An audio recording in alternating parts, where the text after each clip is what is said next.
একটি অন্ধকার ঘর, টেবিলের ওপর টিমটিম করে জ্বলছে একটি ল্যাম্প, আর সেই আলোর নিচে ছড়িয়ে ছিটিয়ে আছে কিছু অত্যন্ত সংবেদনশীল নথি।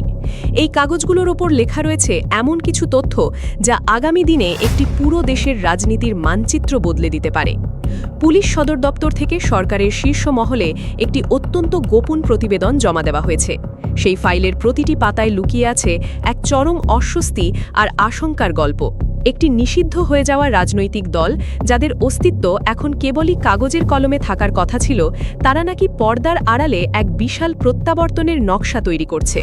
কিন্তু প্রশ্ন হলো, চারদিকে যখন এত কড়া নজরদারি, তখন কিভাবে সম্ভব এই নীরব উত্থান? পর্দার আড়ালে আসলে কি ঘটছে? টানটান এই উত্তেজনার মধ্যেই ঘটনার সূত্রপাত ঘটে দেশের বেশ কয়েকটি অঞ্চলের রাজপথে। প্রথমে চট্টগ্রাম, তারপর নোয়াখালী, আর সবশেষে কুমিল্লা। হঠাৎ করেই জনশূন্যতা ভেঙে রাজপথে দেখা যায় বিশাল মিছিল আর শোডাউন। যে দলটির রাজনৈতিক কার্যক্রম এক এক্সিকিউটিভ আদেশে থমকে গিয়েছিল, তাদের এই আকস্মিক শক্তি প্রদর্শন আইন শৃঙ্খলা রক্ষাকারী বাহিনীকে রীতিমতো চমকে দিয়েছে।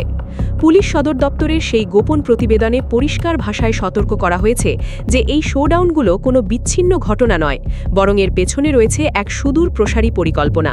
আর ঠিক সেখানেই দেখা দেয় নতুন প্রশ্ন।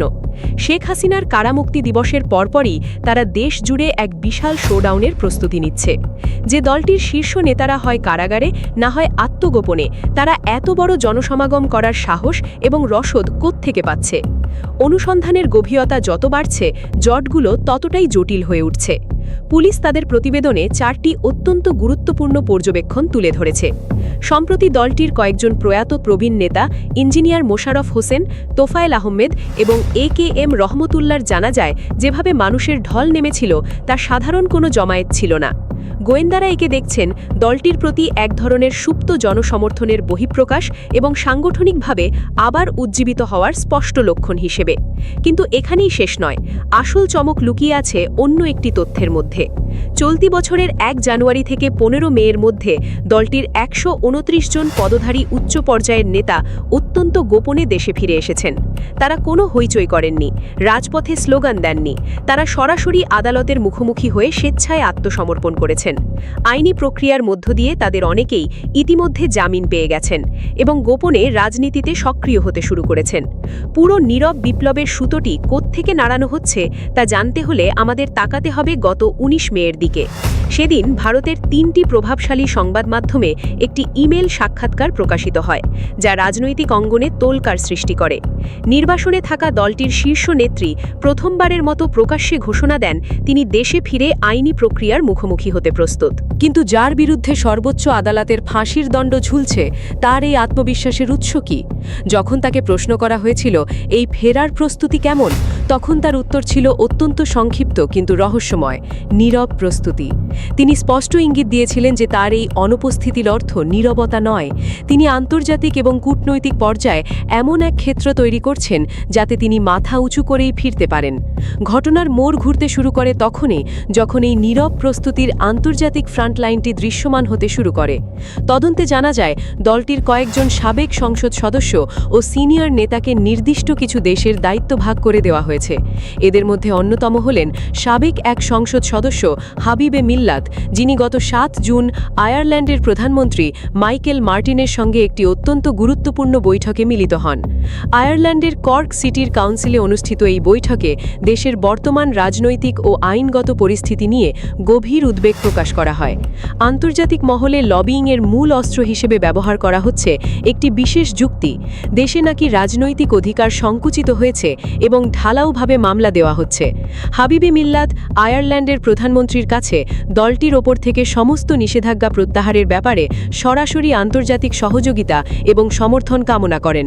শুধু আয়ারল্যান্ডের প্রধানমন্ত্রীই নন, এর ঠিক একদিন পর অর্থাৎ 8 জুন ইউরোপীয় পার্লামেন্টের প্রভাবশালী সদস্য বিলি ক্লেহারের সঙ্গে আয়ারল্যান্ডের একটি অভিজাত হোটেলের লবিতে আরও একটি বৈঠক সম্পন্ন হয়। সেখানেও মূল এজেন্ডা ছিল একটাই: দলটির নেতাদের মুক্তি এবং এবং আরোপিত নিষেধাজ্ঞা প্রত্যাহার করা। কূটনৈতিক এই তৎপরতার জাল কতদূর ছড়িয়েছে তা ভাবলে শিউরে উঠতে হয়। সূত্র নিশ্চিত করেছে যে হাবিবি মিল্লাত ইতিমধ্যে ইউরোপীয় পার্লামেন্টের সদস্য সিনথিয়া নিমুক, আয়ারল্যান্ডের সংসদ সদস্য সেন মনিহান এবং কাউন্টি কাউন্সিলের লর্ড মেয়র ফার্গাল হিরের মতো হেভিওয়েট ব্যক্তিত্বদের সঙ্গেও আলাদা আলাদা বৈঠক শেষ করেছেন। আর এই সবকটি বৈঠক থেকেই মিলেছে এক আশঙ্কাজনক আশ্বাস। আন্তর্জাতিক এই প্রতিনিধিরা বিষয়গুলোকে অত্যন্ত গুরুত্বের সঙ্গে বিবেচনার আশ্বাস দিয়েছেন। কিন্তু এখানেই শেষ নয়, পর্দার আড়ালে চলছিল ভিন্ন এক হিসাব।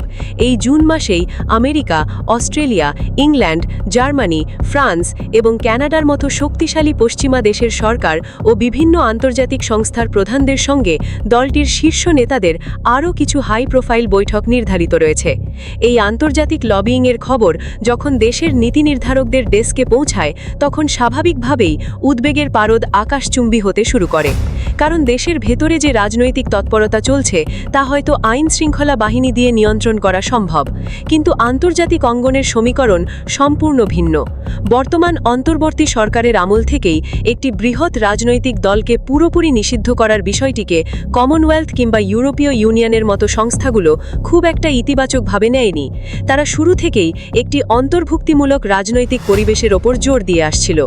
এখন সেই সুযোগটিকেই কাজে লাগাতে চাইছে দলটি। পরিস্থিতিকে আরও জটিল করে তুলেছে দেশের বর্তমান সরকারের আমলে আটক হওয়া 4 জন সিনিয়র সাংবাদিকের মুক্তি দাবি জানিয়ে আন্তর্জাতিক মানবাধিকার সংগঠন কমিটি টু প্রোটেক্ট জার্নালিস্ট বা সিপিজে সরকারের আইনমন্ত্রী আসাদুজ্জামানের কাছে একটি কড়া চিঠি পাঠায়। কিন্তু সরকারের পক্ষ থেকে কোনো সন্তোষজনক উত্তর না পাওয়ায় সংস্থাটি এখন বিষয়টি নিয়ে আন্তর্জাতিক বিভিন্ন ফোরামে যাওয়ার প্রস্তুতি নিচ্ছে। ঠিক এই সময়টাকেই বেছে নিয়েছে চতুর লবিস্টরা। তারা পশ্চিমা বিশ্বের কাছে প্রমাণ করতে চাইছে যে দেশে ভিন্নমত দমনের চেষ্টা চলছে। এই পুরো গোলধাঁধার মধ্যে পুলিশ সদর দপ্তর সরকারকে যে 16টি সুনির্দিষ্ট স্থানের মানচিত্র দিয়েছে, সেখানে সামনের দিনগুলোতে বড় ধরনের সংঘাত বা শোডাউনের আশঙ্কা করা হচ্ছে। বিশেষ করে জামিনে মুক্ত হওয়া 5 জন অত্যন্ত প্রভাবশালী নেতার ওপর 24 ঘণ্টা কড়া নজরদারি রাখার সুপারিশ করা হয়েছে। এরা হলেন সাবের হোসেন চৌধুরী, আব্দুল লতিফ সিদ্দিকী, অবসরপ্রাপ্ত major general Salauddin Miazi, doctor Shirin Sharmin Chowdhury এবং নারায়ণগঞ্জের সাবেক মেয়র সেলিনা হায়াত আইভি। গোয়েন্দা প্রতিবেদন বলছে, এই 5 নেতার হাত ধরেই দেশের ভেতরের তৃণমূল কর্মীরা আবার সংগঠিত হচ্ছে। একদিকে রাজপথে হঠাৎ জেগে ওঠা হাজার হাজার কর্মী, অন্যদিকে ইউরোপ আমেরিকার ক্ষমতার অলিন্দে চলা তীব্র কূটনৈতিক চাপ, এই দুইয়ের মিশ্রণ বাংলাদেশকে এক অভূতপূর্ব রাজনৈতিক সংকটের মুখোমুখি দাঁড় করিয়ে দিয়েছে। দেশের ভেতরের এই নীরব প্রস্তুতি আর বিদেশের মাটিতে চলা লবিংয়ের এই যৌথ স্রোত শেষ পর্যন্ত কোন দিকে মোড় নেবে?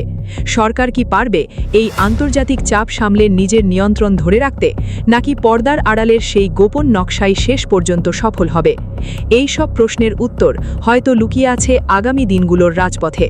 আর সেই উত্তরের অপেক্ষায় পুরো দেশ এখন এক চরম অনিশ্চয়তার দিকে তাকিয়ে রয়েছে।